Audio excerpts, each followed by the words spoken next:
Muy buenos días, buenas tardes, buenas noches, dependiendo desde las coordenadas geográficas en específico, desde donde se estén conectando a esta transmisión en vivo desde Moscú, la capital del mundo multipolar. Y bueno, pues este 4 de noviembre de 2024 estamos ya a puertas de finalizar el año y sinceramente no nos cansamos de decir, este curso es increíble. Estamos ya por la 61ª entrega, increíblemente, con ustedes los que nos han acompañado en el curso, por supuesto, aquellos simpatizantes hacia TV, al CREI, a Proyecto Patria, todos aquellos interesados en las grandes dinámicas internacionales del siglo XXI con una perspectiva geopolítica realista de la misma.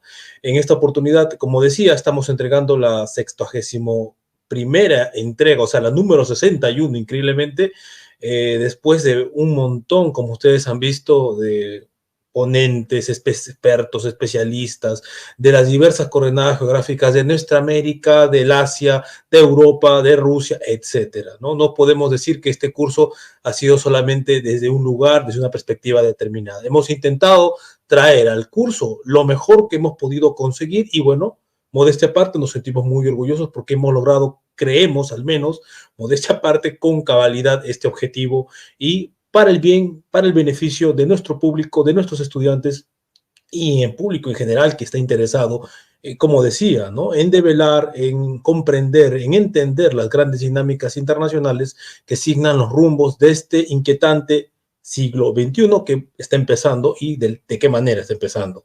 Bueno, sin mucho preámbulo, hoy día vamos a tener una conferencia especial, dado el contexto, como ustedes no tienen, seguro tienen entendido, lo último que se supo fue acá de Rusia, fue la cumbre BRICS de Kazán 2024, una cumbre inédita en su historia, de trascendencia mundial, donde muchos pueblos del sur global, donde muchos presidentes, muchas representaciones de diversos países del mundo vinieron justamente a respaldar y a legitimar a la Rusia de Vladimir Putin, que ya Occidente había declarado como, bueno, obsoleta, como marginada, como el patito feo de las relaciones internacionales, pero en esta reunión tan importante, en la 16ª cumbre BRICS en Kazán, este 2024, hace aproximadamente menos de 2 semanas, se llevó a cabo, se reunieron la representación de aproximadamente más de la mitad de la población mundial.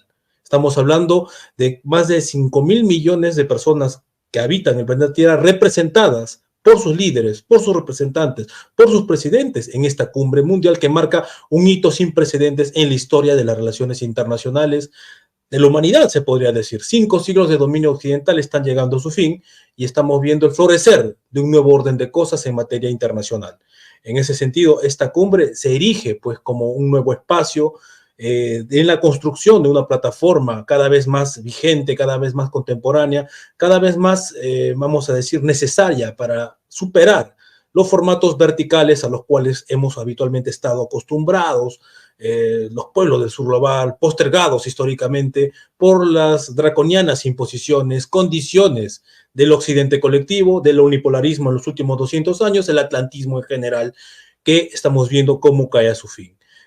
Bueno, por eso es que hemos creído, con el doctor Manuel Espinosa, que ya está acá, también lo tenemos, hemos creído absolutamente necesario llevar esta conferencia número 61 y titularla La Cumbre BRICS en Kazán 2024, encuentros y desencuentros, para lo cual pues estamos invitando, o ya lo tenemos ahí, por supuesto, a Rafael Machado, que por supuesto no es un desconocido, es un amigo de la casa, le damos la bienvenida y vamos a tratar, vamos a ver cómo es que, cuáles son las implicancias, la trascendencia, la importancia estratégica de este evento histórico de trascendencia mundial que ya expertos, analistas lo dicen, y bueno, estoy de acuerdo, es el evento de política exterior más importante en la historia de Rusia como Estado y uno de los eventos más importantes de las relaciones internacionales a escala mundial.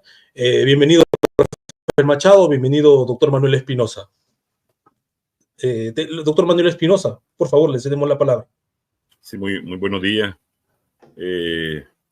Primero, saludos, Carlos, hasta allá Moscú. Entiendo que ya cayó la primera nevada. A prepararse para ese frío. Bien equipado, ¿no? Con tu chapka rusa. Bueno, y saludo a nuestro gran hermano Rafael Machado de Brasil. Él pertenece a una organización hermana que acompaña este curso desde su organización y toda su conducción.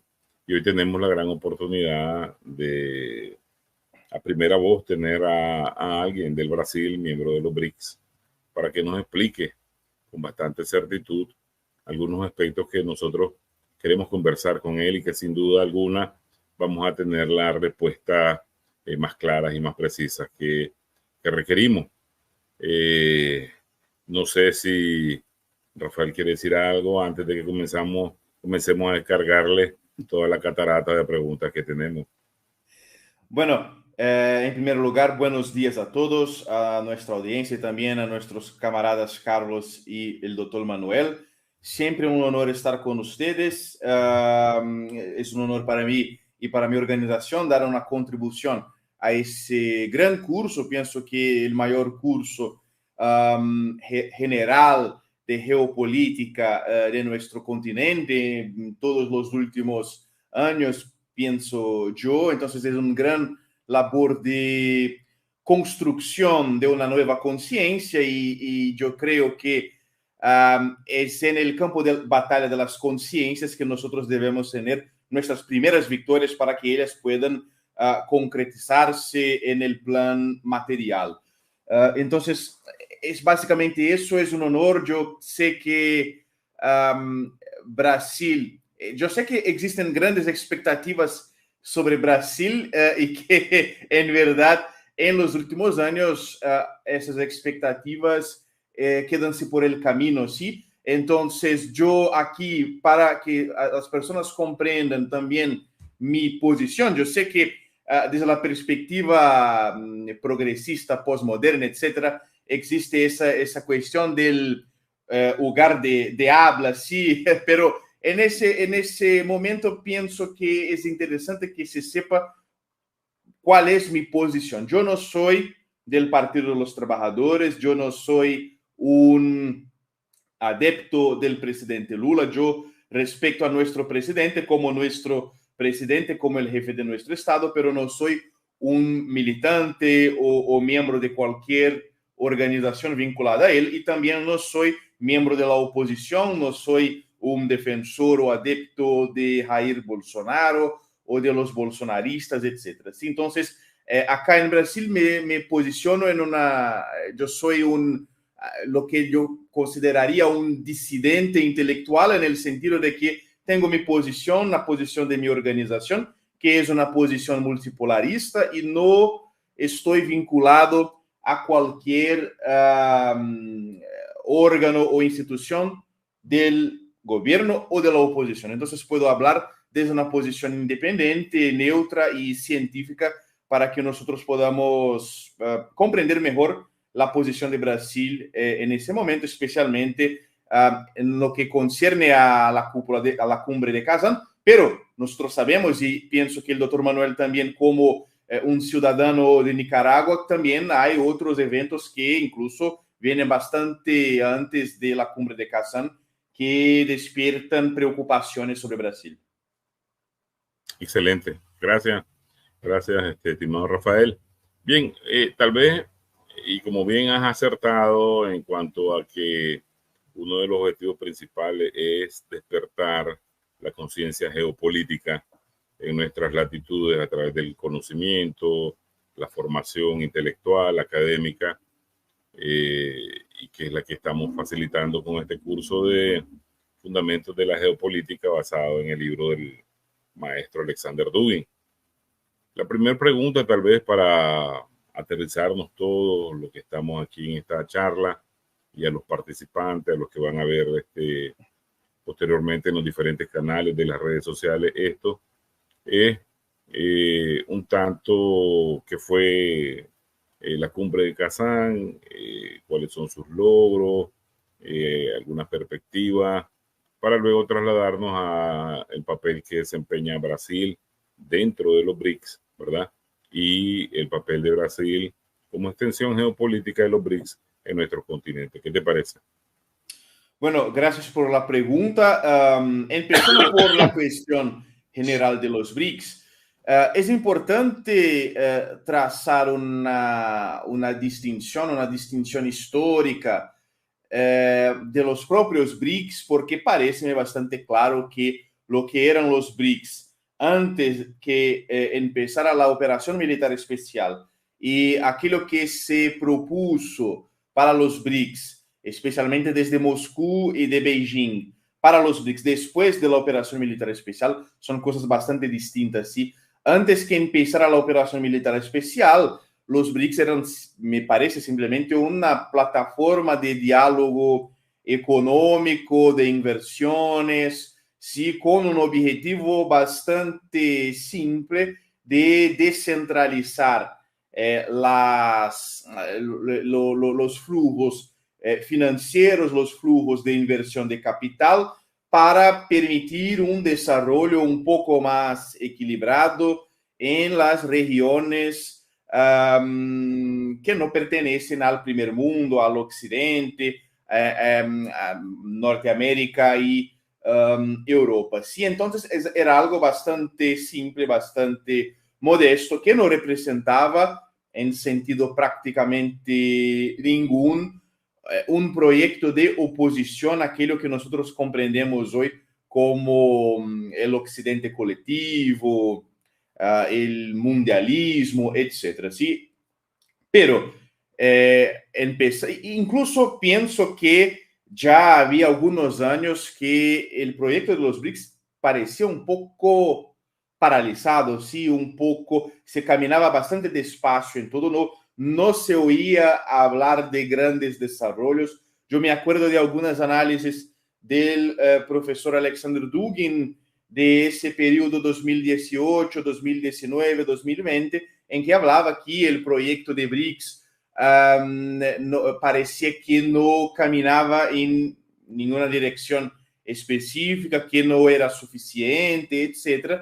Pero cuando nosotros tenemos la operación militar especial y sus consecuencias, especialmente para Rusia, parece que ahí surgió un deseo, un impulso, ¿sí? Un impulso nacido de la necesidad de utilizar esta herramienta de los BRICS para acelerar, de hecho, conducir un proceso organizado, un proceso con objetivos claros de transformar la actual orden mundial, que es unipolar, o más específicamente ese momento unipolar, porque no se tiene de hecho una orden, ese momento unipolar en una orden mundial multipolar. Entonces, empezó a haber ese impulso y cuando pienso, se queda claro que Estados Unidos intentaría impedir que China recuperase, retomase a Taiwán,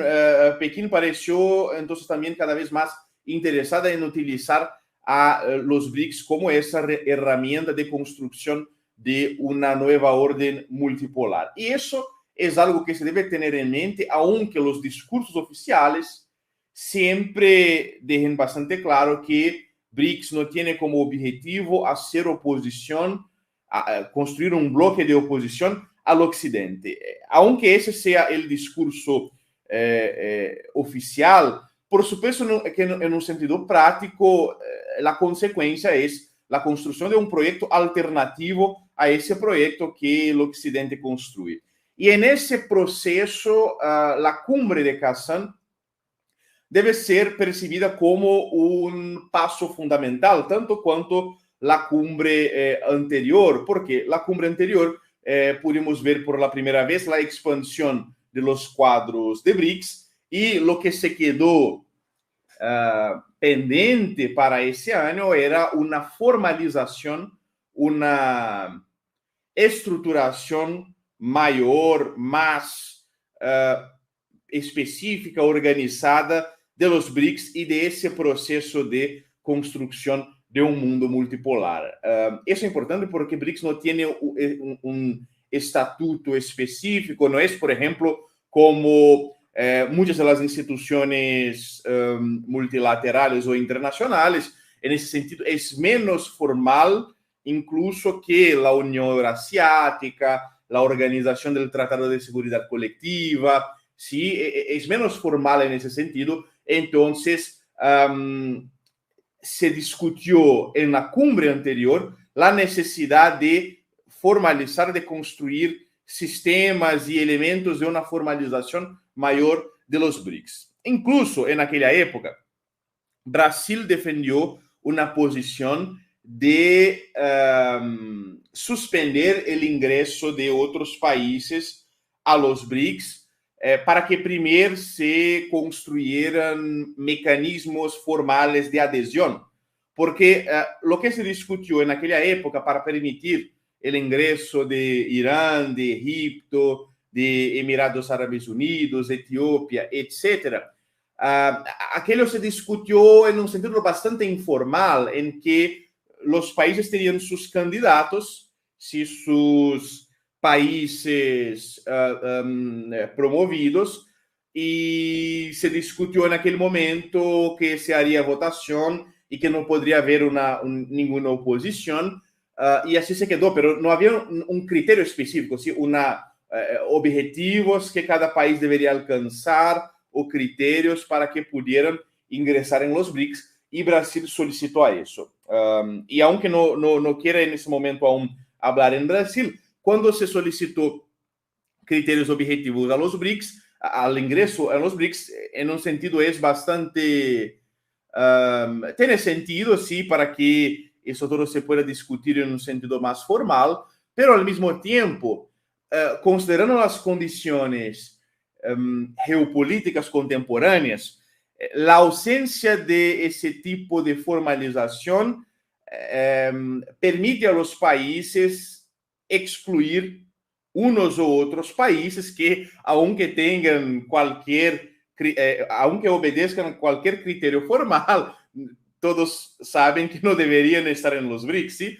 Entonces, a veces puede ser que se abre, por ejemplo, como si fuera un ingreso en cualquier tipo de organización, en que cualquier país, por ejemplo, mañana Francia o Italia decide, no, yo voy a ingresar a los BRICS, yo atendo a los requisitos de Producto Nacional Bruto, de tamaño de población, de estabilidad, de no estar en una guerra en ese momento, por ejemplo, o otras cosas. Yo atendo a todo eso, yo quiero ingresar en los BRICS, ¿sí? Entonces, la ausencia de una formalización tenía sus ventajas, aunque también es interesante que haya mecanismos, ¿sí?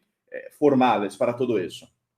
Bueno, y lo que se quedó para la cumbre de BRICS fue que se promoviera un avance en toda la discusión de la desdolarización y de la construcción de mecanismos alternativos al sistema financiero y de pagos dirigido por Occidente, que se basa en el petrodólar.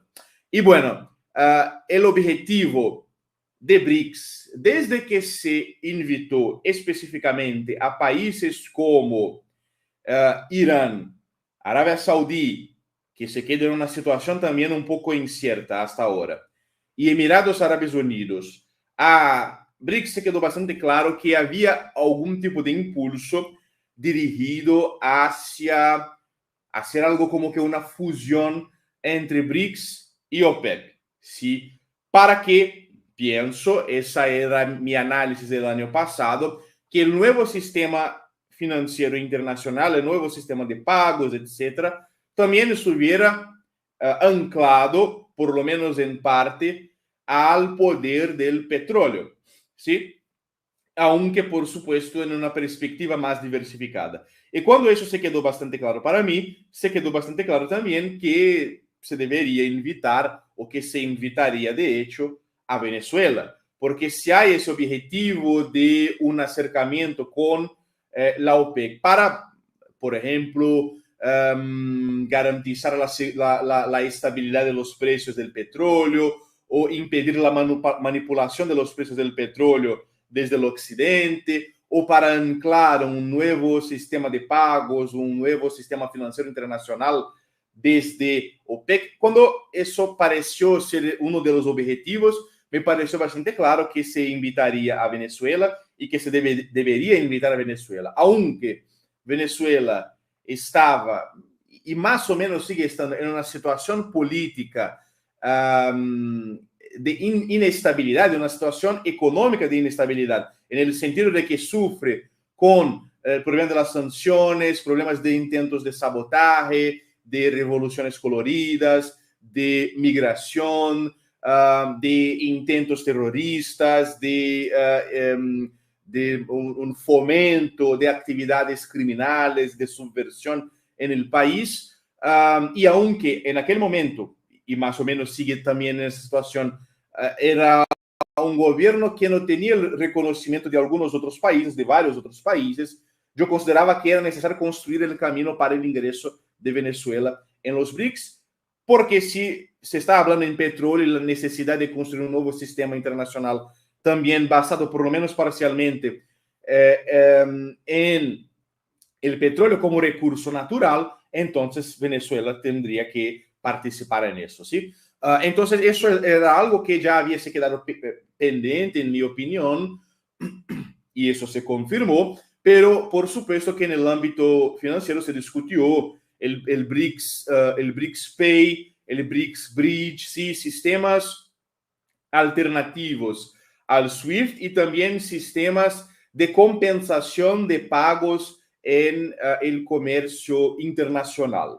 De aquello que se pudo percibir en el reporte, en el relatorio final de la cumbre de Kazán, hay una previsión de que esas arquitecturas financieras se van a quedar prontas hacia la próxima cumbre de BRICS, que va a ser en Brasil. Sí que ahora es el dirigente, el presidente, quien va a conducir los negocios, el desarrollo de los negocios de BRICS por el próximo año. ¿Sí? Entonces, en ese contexto, se decidió para ese año no ampliar a los BRICS, de hecho, pero construir un estadio intermediario entre miembro pleno y no miembro.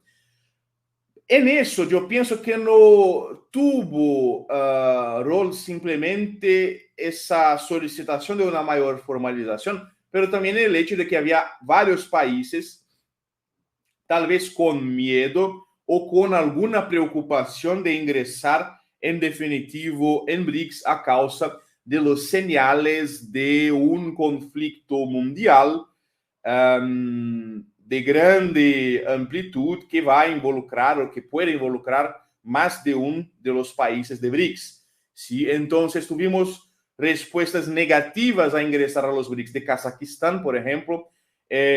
También ya el fin de año pasado de Indonesia, que es el más grande, más importante país de ASEAN, y hubo algunas otras negativas de ingresar como miembro pleno absoluto de los BRICS. ¿Cómo se quedó esa controversia? Pienso que acabaron decidiendo por construir una plataforma intermediaria, un paso intermediario, y algunos de esos países van a quedarse en ese paso intermediario. Sí, incluso hay la posición de India de no permitir a Turquía de ingresar como miembro pleno de los BRICS, quedarse allá como un país asociado, un país parceiro de los BRICS, a causa de India apoyar bastante de cerca a Pakistán, aunque pienso que el veto de India se quedó bastante confortable también para otros países de los BRICS, porque Turquía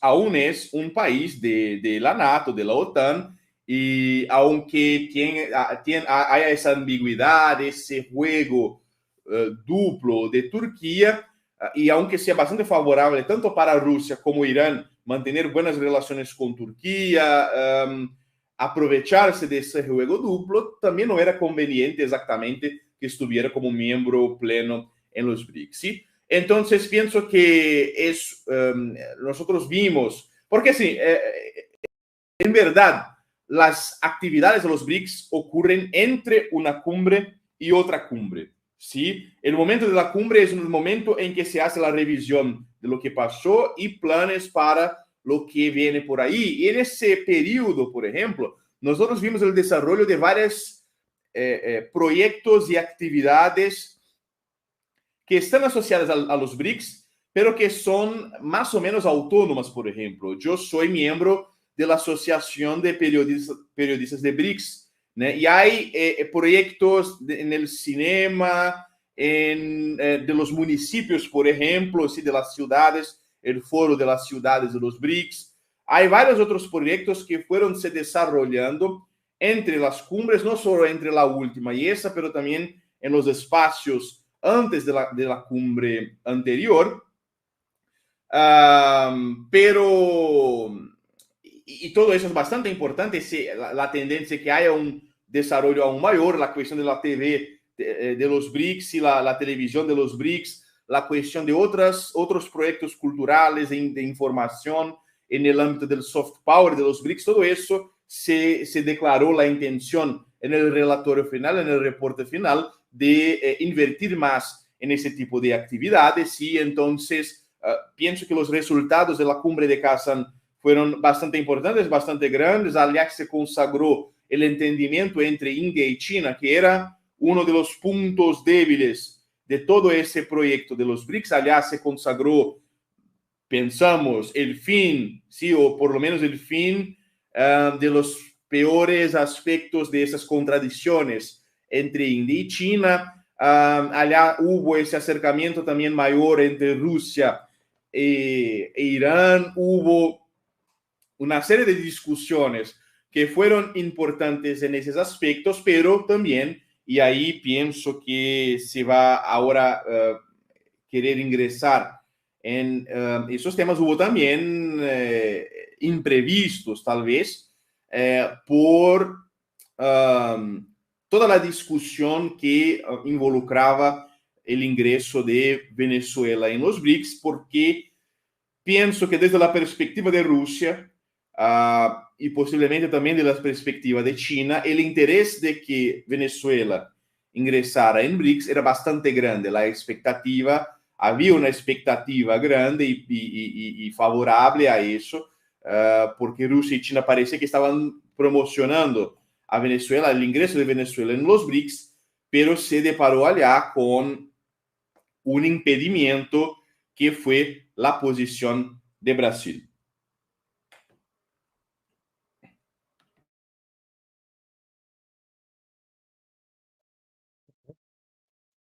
Doctor Manuel Espinosa, por favor, Sí. usted primero. Excelente. Entonces, para concluir un tanto, para aquellos amigos que nos siguen, porque nosotros vemos que en los canales nuestros aumenta la cantidad de seguidores.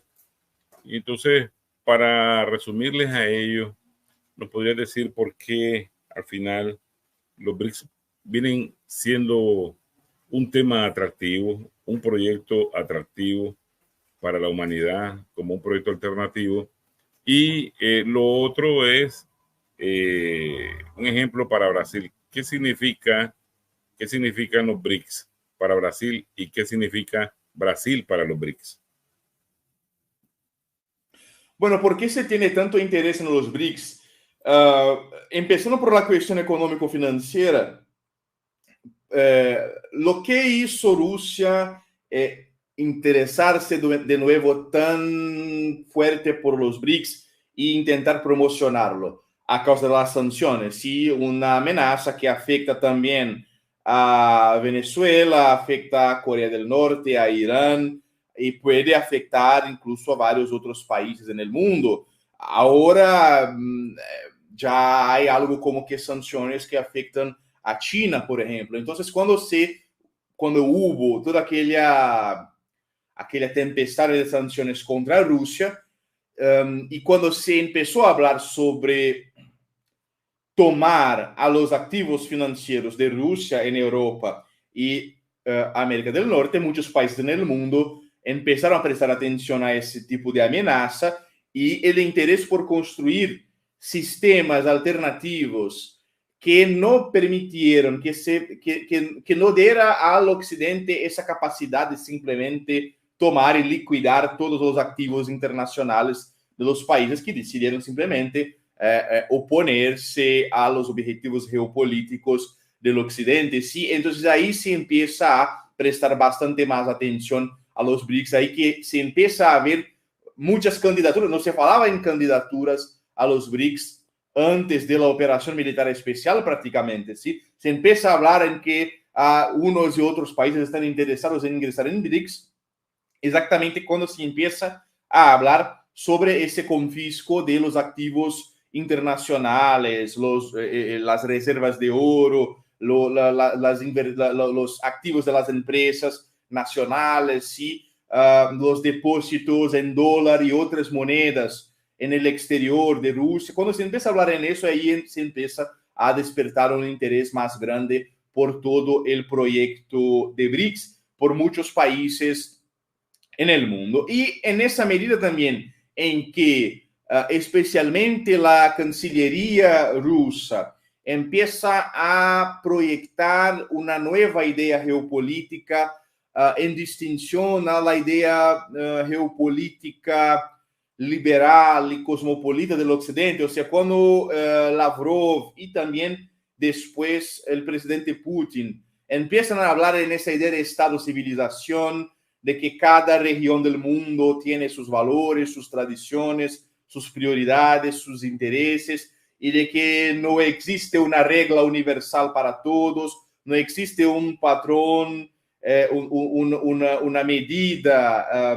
de comportamiento, de creencias, de ideología, de estructura económica que todos los países deban obedecer, y que el BRICS podría ser una herramienta de promocionar esa idea de la diversidad, de las civilizaciones, etc. Ahí también se empieza a ver un interés cada vez mayor, especialmente, por ejemplo, desde los países musulmanes, que son siempre bastante atacados exactamente en el punto de su cultura, de su religión, etc. Entonces, cuando se empieza a proyectar a BRICS como una plataforma para garantizar que si nosotros vamos a tener algún grado de integración, de diálogo, de conexiones en el ámbito financiero y logístico, etcétera, pero cada región del mundo, cada civilización va a seguir siendo sí misma, y el BRICS puede ser el espacio para que se pueda discutir en ese sentido, ¿sí? Entonces, todo eso despertó ese interés de varios países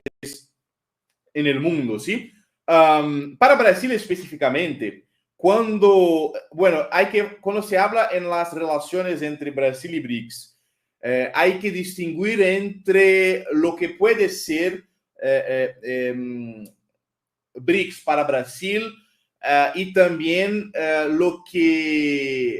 la importancia geopolítica de BRICS para Brasil en un sentido teórico, en un sentido científico, y por supuesto lo que representa BRICS para los gobiernos que han gobernado a Brasil desde que surgió el BRICS, y era ya el presidente Lula, hacia ahora que es de nuevo el presidente Lula. Sí, desde una perspectiva científica, geopolítica, teórica, la importancia de BRICS para Brasil es exactamente esa posibilidad de garantizar que Brasil tenga alternativas de alianzas y parcerias que puedan permitir un desarrollo soberano que permita a Brasil constituirse como un núcleo en esa idea de una civilización latinoamericana, iberoamericana, de una idea de una patria grande, ¿sí? Entonces, en un sentido científico, en un sentido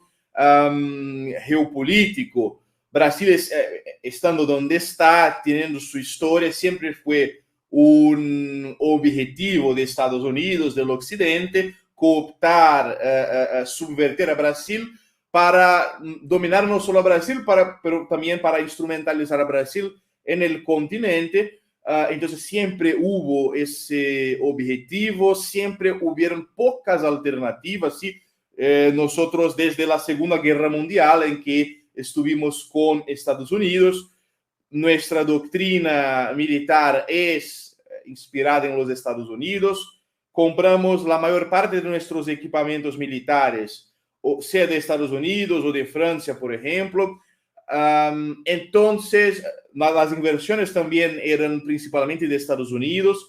Entonces, BRICS ofrecía ciertas alternativas que al diversificar nuestras relaciones internacionales permitieron también reducir nuestra dependencia y a Brasil que se desarrollara en un país más soberano y en cuanto país soberano también una punta de lanza, una vanguardia geopolítica en nuestro continente. Esa es la visión geopolítica que yo tengo para Brasil en los BRICS, ¿sí? de las posibilidades de los BRICS con Brasil, sí.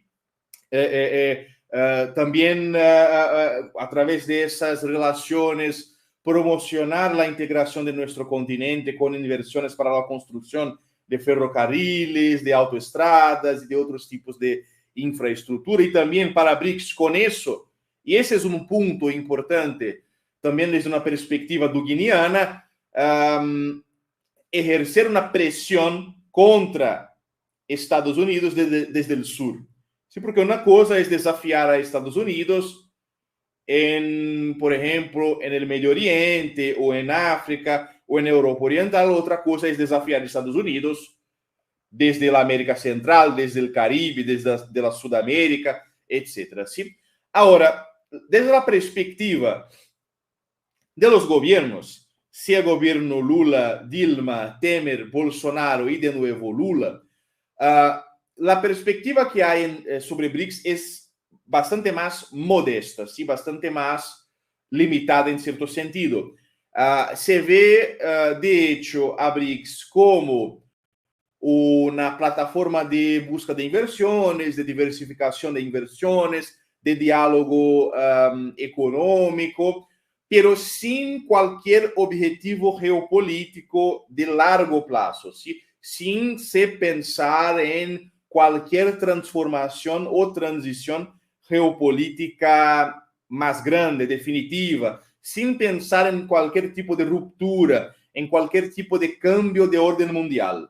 Es una oportunidad de parcerías, de inversiones, de diálogos, de buscar algunos beneficios en la construcción de ciertas infraestructuras, pero es una plataforma como otras, como que para Brasil está en el mismo patamar que el intento de acuerdo entre Mercosur y Unión Europea, por ejemplo, o los debates que se dan en el ámbito del G20, o las relaciones en la Organización de los Estados Americanos, ¿sí?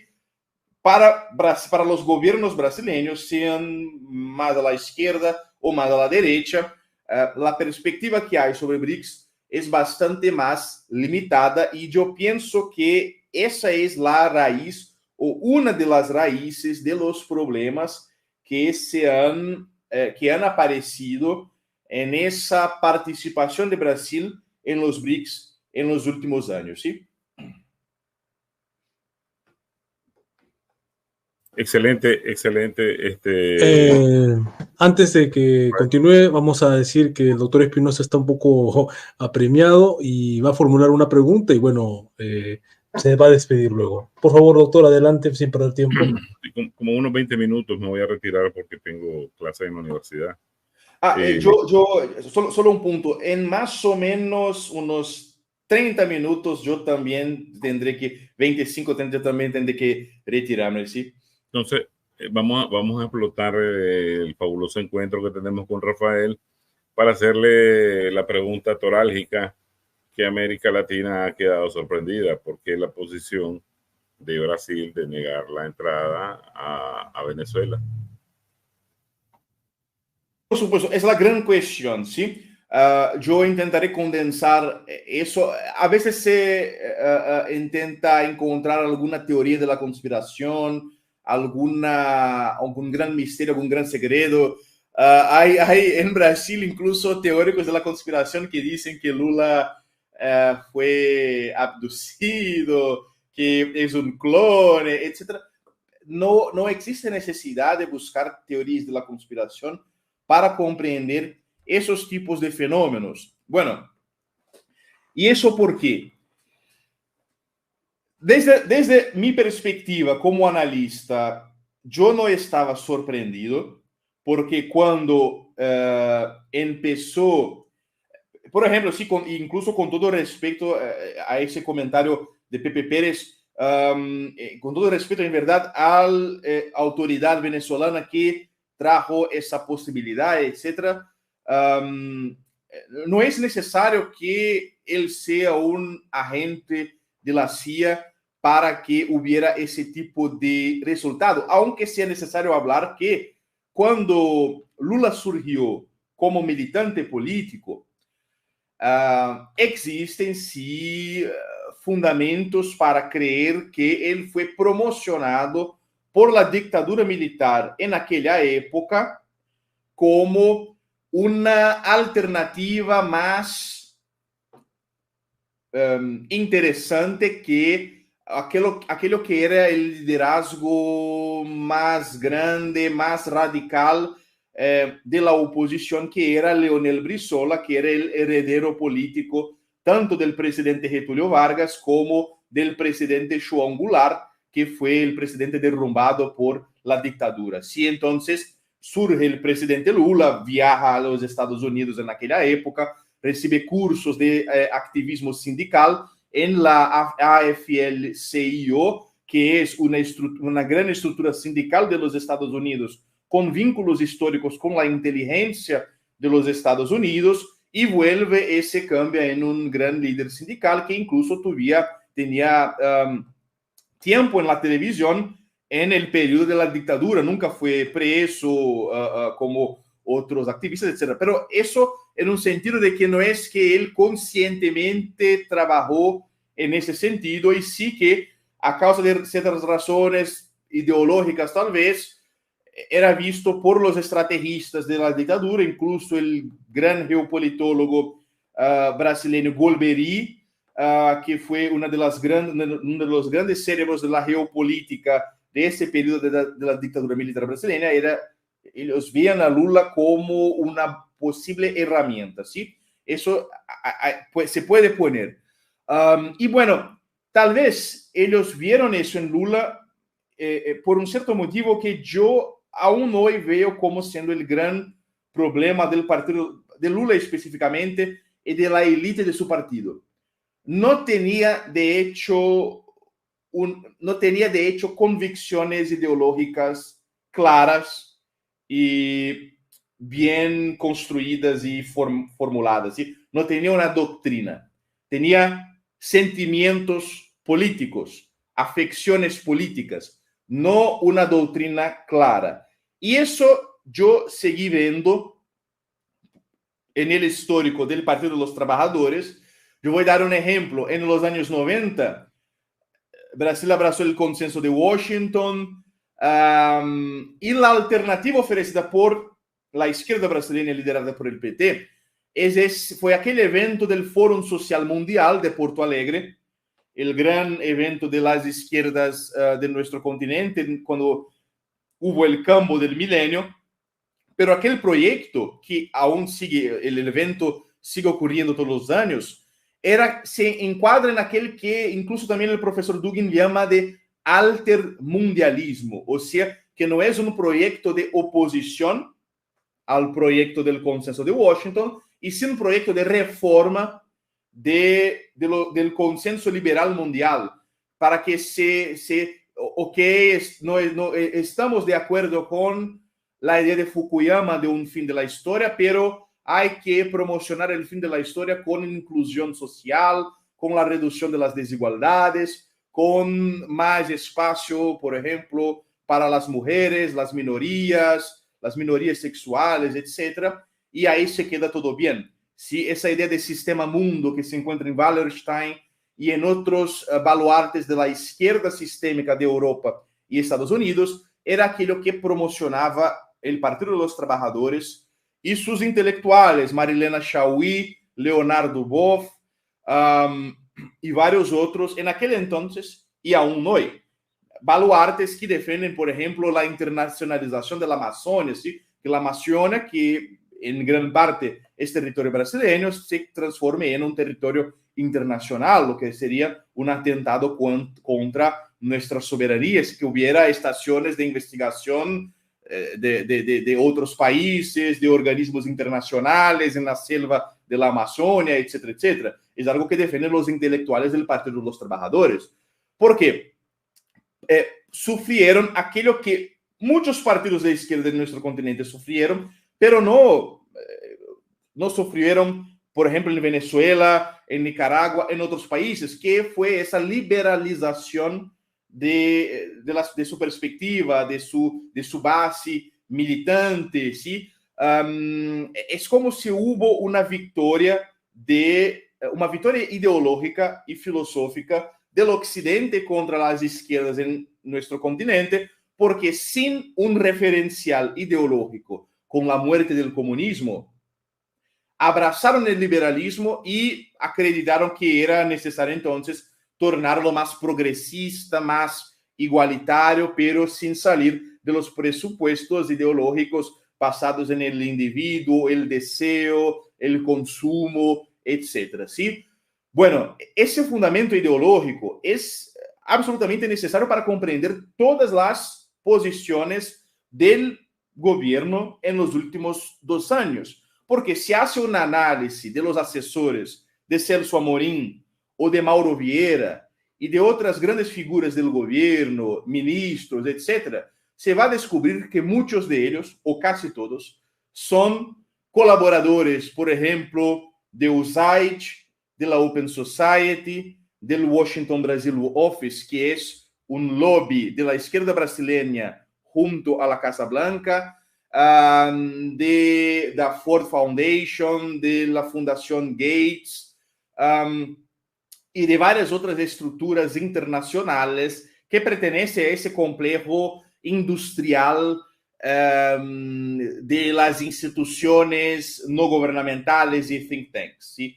Todos ellos, todos los asesores de Celso Amorim, yo hice una investigación reciente sobre esas personas de la política externa brasileña para descubrir cuáles eran sus ideologías, sus orientaciones.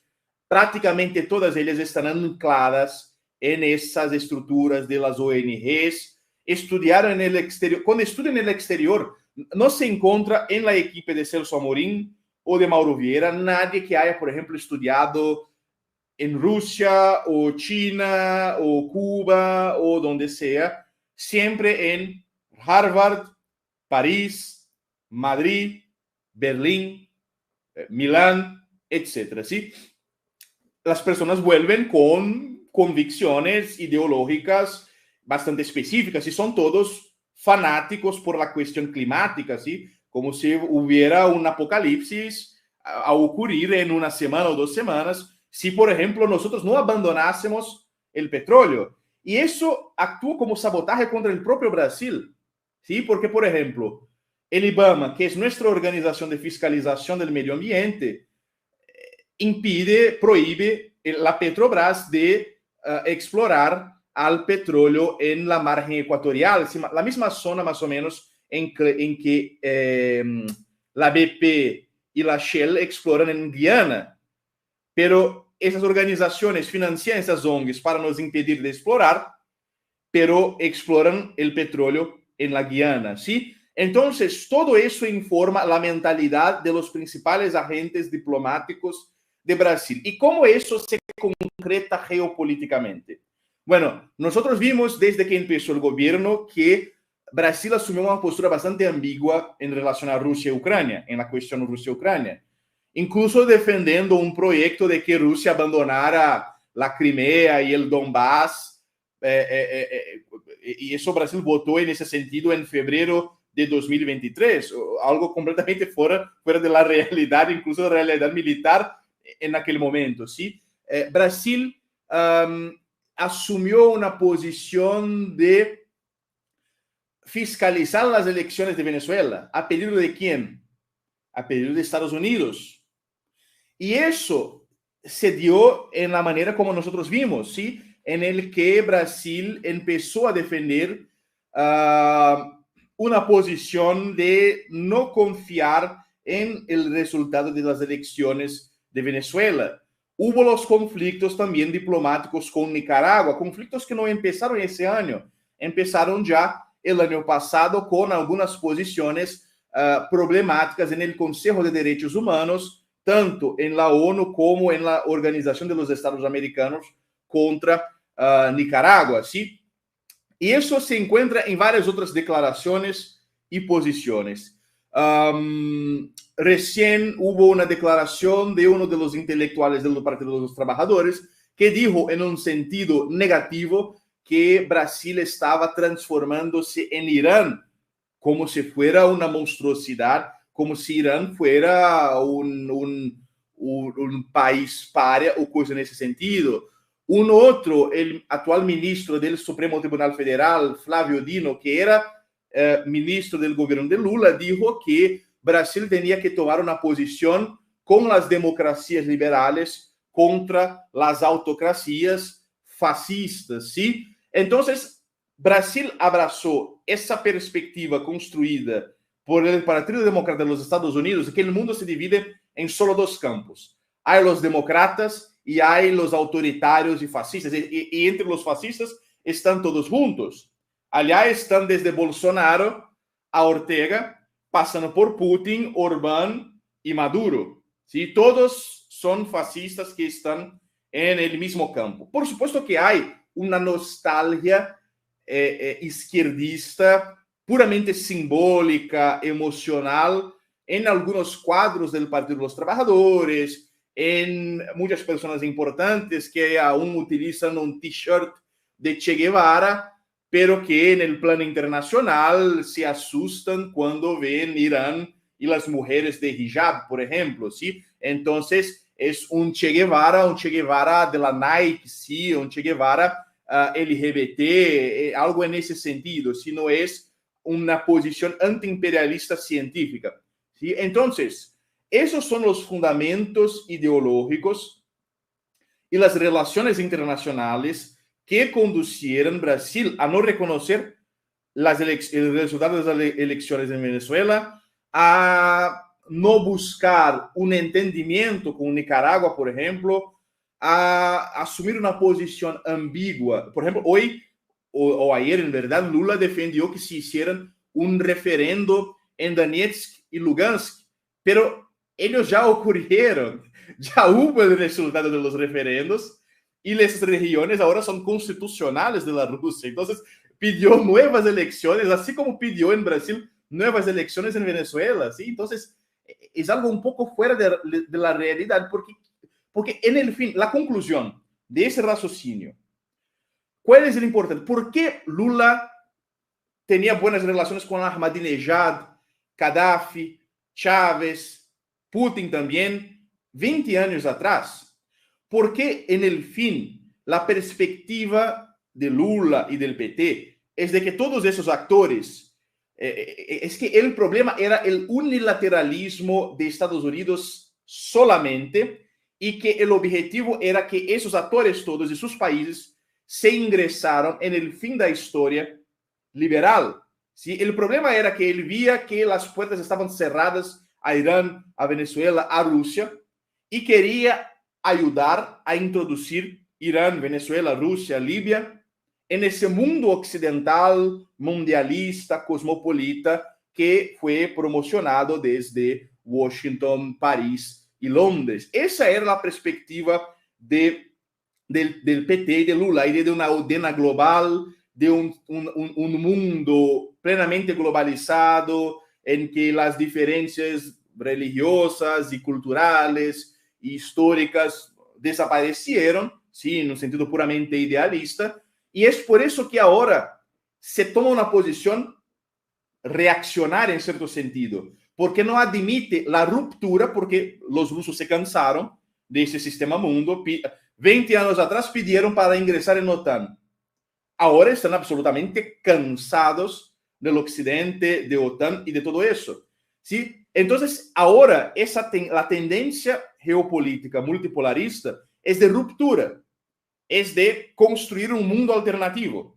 En cuanto a la posición de Lula, aún es la de 20 años atrás, antes de la primavera árabe, antes del Maidán, antes de lo que todo ocurriera, como si aún estuviéramos en el en la virada del milenio y fuera posible simplemente una reforma bastante suave e igualitaria basada en la ONU, en los derechos humanos de ese mismo mundo occidental, ¿sí? Entonces, ese es el fundamento ideológico, teórico, incluso psicológico de las posiciones de Brasil, y son posiciones que van a repetirse en el futuro. Pueden tener certeza que otras cosas semejantes van a ocurrir.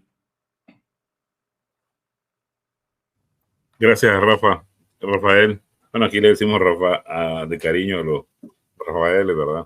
Entonces, bueno, la verdad es que para muchos de nosotros el papel que ha desempeñado Lula con ese tipo de acciones de política exterior deja mucho que desear.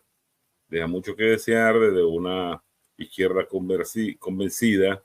Él prácticamente está desconociendo nuestras realidades, en nuestras latitudes, está desconociendo nuestras luchas diarias contra la hegemonía norteamericana, contra ese occidente colectivo.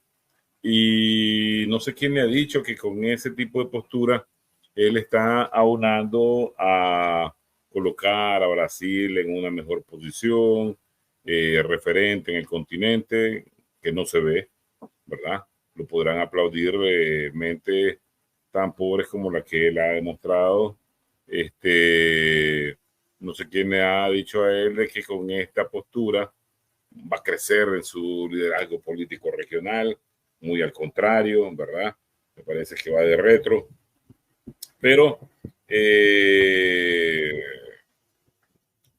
ese recorrido, ese antecedente que nos ha dado en función de su forma de pensar, sus percepciones, nos ayuda a entender por qué él actúa hoy así, además del cuerpo de asesoramiento que tiene, que está prácticamente contaminado con ese clúster de agencias que promueven y la desestabilización y la desorganización no solo de naciones, sino del continente entero. Pero la verdad es que su mayor desacierto es que tanto Nicaragua como Cuba o Venezuela son realidades diferentes. Pretender no permitirle a estos países entrar a los BRICS es una especie de egoísmo perverso, y sobre todo hablando entre naciones latinoamericanas. Pero además es como querer evitar que el agua no caiga en la catarata. Si esta es una corriente que tiene su propia fuerza, su propia dinámica, su propio peso, y me parece que es una acción que tiene muchas bandas, porque Venezuela por sí sola, por solo ser la reserva más grande del mundo en petróleo, solo ahí, por todos esos cinturones de gas que tiene en el Orinoco y en su zona económica comercial, le da un boleto abierto para entrar a los BRICS. Y otra cosa es que también los BRICS necesitan a Venezuela, ¿ya? Como necesitan a Nicaragua y necesitan a Cuba o a cualquier país de la región. Es lastimosa la conducta de Lula. Pone en un plano no correcto de política exterior a Brasil. Me imagino que las críticas van a seguir porque han sido muchas desde, como bien has dicho, de la teoría de la conspiración, qué le hicieron en la cárcel, cómo lo moldearon para que saliera dócil, ya, a cantar el canto de nuestros adversarios continentales y globales. Pero bien, es un asunto de tiempo esto y va a requerir mucho mayor análisis. La última pregunta, para mientras me enchufo en carro y la continúo viendo, es cómo los BRICS se están proyectando hacia América Latina de manera geopolítica, porque esto es una operación geopolítica, esta es una organización geopolítica. Y sin abusar mucho de tu tiempo también, me gustaría con esta pregunta continuar. Perfecto. Bueno, estoy también de acuerdo con sus consideraciones sobre la cuestión de Brasil, incluso de la necesidad y de la inevitabilidad del ingreso, por ejemplo, de Venezuela en los BRICS, si no es algo que se puede simplemente impedir por tiempo indeterminado. Bueno, sobre la cuestión de la proyección de BRICS en nuestro continente, lo que yo consigo percibir y lo que yo pienso que es por lo menos como deben se desarrollar las cosas, es que hoy es bastante interesante para los BRICS que se avance con la integración del continente, integración logística mismo de los transportes, porque desde nuestra región nosotros no conseguimos impulsionar ese proceso autónomamente, ¿sí? No se consiguió, por ejemplo, construir los ferrocarriles para unificar, para integrar el Atlántico al Pacífico, no consiguió, por ejemplo, construir una red de ferrocarriles desde el sur del continente hacia el norte del continente, por lo menos en la Sudamérica, ¿sí? Entonces, todo eso es algo que es bastante de interés en la región. Es de interés también, bueno, pienso que ahora habrá un interés cada vez mayor de invertir en fortalecer las Fuerzas Armadas bolivarianas y las Fuerzas Armadas de Venezuela, porque es de interés para los BRICS en general que esa sea una región por lo menos contestada, ¿sí? Para que no sea una región de dominación homogénea y sin resistencia de Estados Unidos. ¿Por qué? Porque si Estados Unidos se queda en el control de toda la región, de todas las Américas, podrá compensar sus recuos, sus pérdidas en Medio Oriente, Europa Oriental, Asia y África a causa de la riqueza bastante grande de nuestro continente. Imagínense, por ejemplo, Estados Unidos con el control del petróleo de Venezuela, del litio, por ejemplo, del triángulo del litio, de la agua dulce, por ejemplo, de Brasil, de Amazonia, y también las reservas de uranio que tiene Brasil y las varias otras reservas que tienen los países de nuestro continente. Se consigue aposarse de todo eso en un sentido homogéneo, sin resistencias, sin oposición, puede abandonar incluso en el corto plazo a Ucrania, a Europa como un todo, a África, a Asia, para incluso recuperar sus fuerzas y desde las Américas como una plataforma continental buscar de nuevo disputar la hegemonía unipolar en 50 años, en 100 años, ¿sí? Es algo que incluso me acuerdo que yo hablé un poco en mi presentación, en ese curso, en mi primera presentación hace muchos meses, yo hablé sobre esa idea de Alfred Mahan de garantizar la hegemonía absoluta de Estados Unidos hacia la Tierra del Fuego para utilizar todo eso como una plataforma marítima continental para proyectar su influencia en el resto del planeta, ¿sí?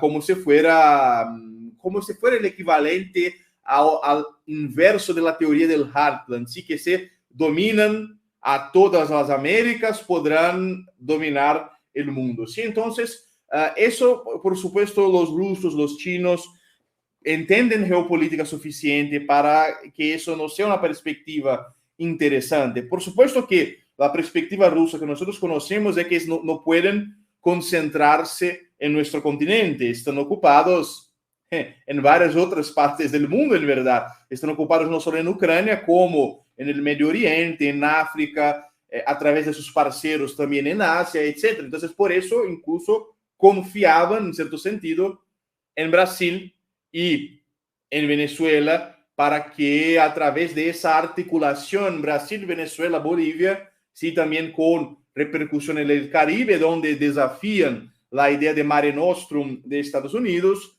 pudieran así mantener una contestación permanente de la región en cuanto a una reconfiguración de las otras partes del mundo, ¿sí? Entonces me parece que esa era el horizonte, la idea. Pero lo que nosotros estamos viendo ahora es que casi sin oposición, por lo menos sin oposición continental articulada, Estados Unidos avanza en el continente, en Ecuador, en Perú, en Argentina, en Paraguay, en Uruguay, en Colombia, en casi toda Centroamérica, casi todo el Caribe.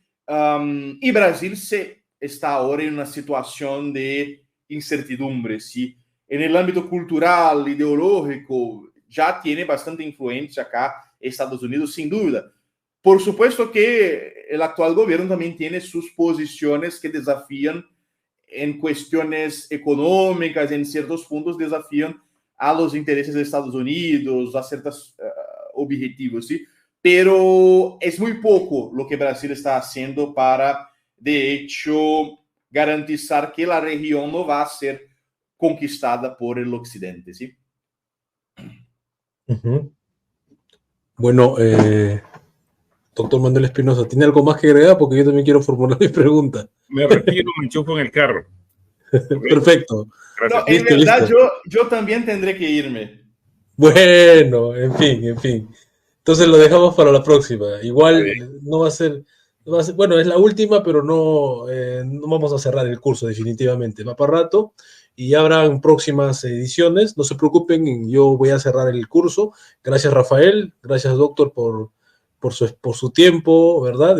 Ha sido realmente una charla muy interesante respecto al significado de los BRICS, a la trascendencia de los BRICS, a la importancia estratégica de esta nueva plataforma en construcción. No está acabada definitivamente, esto está para largo, ¿no? Y bueno, plenamente de acuerdo con las perspectivas de Rafael, del doctor Espinosa, con respecto a la actuación, no de Brasil, de Lula, ¿no? Porque Lula va a pasar, del gobierno actual, ¿no? Que está representado en Lula, y qué va a pasar y que, bueno, por inercia de la historia, tanto Venezuela como los demás países de nuestra América van a pasar a ser parte por una sencilla razón, por una cuestión pragmática. El sur global se está plegando a los BRICS no por un tema, digamos, ideológico, porque ahí vemos de todo, ¿no? No necesariamente piensa igual a India que la China, ni Rusia con Brasil en sí mismo. Hay diferentes matices ideológicos. Sin embargo, por una cuestión pragmática, por una cuestión de nueva plataforma comercial, de negocios, los más grandes recursos, los más grandes mercados, los más grandes reservas energéticas, etcétera. Por eso mismo que ya mencionaban los contertulios, es que Venezuela está llamada a entrar a los BRICS, de todas maneras. Es la reserva de petróleo más grande del globo probada y en un contexto donde todavía sigue preeminente los hidrocarburos, muy al pesar de las teorías y las praxis pseudoambientalistas ahora que, bueno, que están mandando al desastre a Europa, como estamos viendo. Y bueno, con respecto a Brasil, a Lula específicamente, lo que podría decir es que, como dice el refrán bíblico, ¿no? Por sus actos los conoceréis. No vamos a entrar en teorías conspiranoicas, ni mucho menos, pero estamos viendo con esta actitud a quién está sirviendo y a quién no. Está sirviendo a nuestra América, está sirviendo a los pueblos contrahegemónicos, yo creo que no, al sur global tampoco, a los propios BRICS lo está poniendo en problemas también, ¿no? No olvidemos que tanto Xi Jinping, el presidente Vladimir Putin, fueron gente que apoyó a lo que es Nicolás Maduro en Venezuela. Sin embargo, esto recién empieza, ¿no? Es una perspectiva en construcción. Intereses geopolíticos están volcándose en un nuevo proyecto a escala civilizacional, no solo continental. Bueno, más que decir, Carlos, adelante. Solo Nicaragua, Venezuela, Cuba, que son bastiones de la izquierda aprobada, antiimperialista, ¿verdad? Siguen abogando por la construcción de la patria grande, porque ese es el horizonte continental. Mientras tanto, Lula está abogando por someterse a los designios estratégicos de los norteamericanos en el continente. Sería bueno mandarle una postalita de que tiene que releer y repensar el papel que puede jugar ya no él, su país, Brasil, en la construcción de esa patria grande. Me despido, Carlos. Listo. Bueno, muchas gracias al doctor Manuel Espinosa por su tiempo, a ustedes, y bueno, lo dejo como reflexión, esta plataforma en construcción Te dijo algo muy importante, Rafael Machado, me hubiera gustado preguntárselo, bueno, por el tiempo no se pudo, para que desarrolle la idea, pero yo soy de esa postura. Se está hablando desde una manera oficial de los BRICS, el presidente Vladimir Putin, los que lo acompañan, Xi Jinping, los líderes más importantes que están dentro de esta estructura, en formación, en construcción, de una forma invitando, que no están en contra de Occidente, pero eso es lo oficial, como decía Rafael Machado, yo estoy muy de acuerdo. Eso es lo oficial en el sentido de que en realidad y en el fondo hay pues intereses eminentemente geopolíticos. Se está cerrando las puertas a Occidente, se está generando un nuevo orden internacional paralelo, alternativo, que no tiene el signo unipolar, porque ya no vamos a vivir en un mundo unipolar, va a ser un mundo multipolar, poshegemónico, dirían otros autores más en nuestras latitudes sudamericanas. Y bueno, en ese nuevo mundo multipolar, la geopolítica va a seguir avanzando. Esto, Occidente, 5 siglos de dominio occidental, de dominio anglosajón en particular, los últimos 200 años, la unipolaridad atlantista, no va a permitir que eso sea tan fácil, ¿no? Va a seguir se va a seguir viendo cómo están generando las guerras, cómo están generando el caos, y eso va a obligar a que en un momento dado los BRICS asuman perspectivas también de seguridad en términos militares, por lo menos, no sé si todas las países integrantes, porque no todos tienen las mismas capacidades, pero sí por lo menos los países que están a la vanguardia en lo militar, llámese Rusia, llámese China, llámese Corea del Norte, entre otras potencias como Irán también, por supuesto. Se verá un nuevo bloque, muy al pesar de aquellos enemigos de la geopolítica, porque esto no depende de las buenas intenciones que tenga tal o cual, ¿no? Esto es por inercia mismo de la historia, por dinámica de estados, y para eso está este curso, para intentar esclarecer de una manera realista. Una vez más, su amigo Carlos Mamán y su servidor desde Moscú, con la conferencia número 61, la cumbre BRICS en Kazán 2024, encuentros y desencuentros. Tuvimos a Rafael Machado desde Brasil, líder de Nova Resistencia, y por supuesto, como siempre, enriqueciendo las reflexiones, al doctor Manuel Espinosa. Hasta la próxima. Saludos cordiales.